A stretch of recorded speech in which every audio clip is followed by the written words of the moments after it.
मुलगी आता 9वीला आहे. एकच मुलगी आहे. नॉर्मल डिलिव्हरीमध्ये काहीतरी त्यांचा ते अंग बाहेर येण्याचा प्रकार होता. आपलं पॅड यूज केलं त्यांनी 2-3 महिने. ते अंग बाहेर येण्याचा पण प्रकार त्यांचा कव्हर झाला आणि त्याच्यानंतर त्यांना व्हाईट डिस्चार्ज, खाज, इन्फेक्शन वगैरे असल्या अनेक समस्या होत्या. त्या पण कव्हर झाल्या. त्या ताईंनी सुद्धा मला 2-3 कस्टमर दर 2 महिन्याचं ते आपलं किट घेऊन जातात आणि 2-3 कस्टमर त्यांच्यामुळे पण मला ऍडिशनल झाले. आणि असंच शेतात आम्ही आता शेतात काम करतो ना, तर माझ्यासोबत एक मामी असतात. त्यांचं पण रनिंग वय काहीतरी 48, 49 किंवा 50च्या दरम्यान असेल.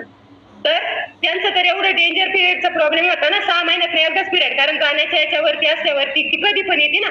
6 महिन्याचा पिरियड यायचा, 15-15, 20-20 दिवस ते ब्लिडिंग व्हायचं. ते ब्लिडिंग एवढं डेंजर असायचं ना, त्या जर शेतात काम करायला ना, ते पूर्ण माती, कपडे पूर्ण भरून, त्यात एवढी मोठी मोठी कपडे घ्यायची. कॉटनची कपडे असतात ना, ती साडी वगैरे, एवढी मोठी मोठी कपडे घ्यायची. तर ती कपडे भरून, साडी वगैरे सगळं भरून माती, अशी माती पूर्ण भरायची. एवढं आम्ही आमच्या डोळ्यांनी बघितलेलं. आणि अक्षरशः त्यांनी आपलं पॅड 2च महिने कंटिन्यू यूज केलं. त्यांना 3ऱ्या महिन्यात एवढा छान रिझल्ट आला. त्यांचा पिरियड आला, 2 ते 3 वेळा पिरियड आला आपलं पॅड यूज केल्याच्या नंतर. पण तो नॉर्मली आला. 4 दिवसात ब्लिडिंग व्हायचं आणि कव्हर व्हायचं. आता तो पिरियड गेला आणि त्या मामीने ते एवढं तुम्हाला सांगते, एवढं सगळीकडं त्यांच्या मुली म्हणा, त्यांचे रिलेटिव्ह, त्यांच्या भावजाया वगैरे सगळं ते कस्टमर आपल्याला जोडले. म्हणजे एवढे छान रिस्पॉन्स, माझ्याकडून निगेटिव्ह एक पण रिस्पॉन्स आलेला नाहीये किंवा एक पण निगेटिव्ह फीडबॅक आलेला नाहीये मला. थँक्यू रत्ना मामी.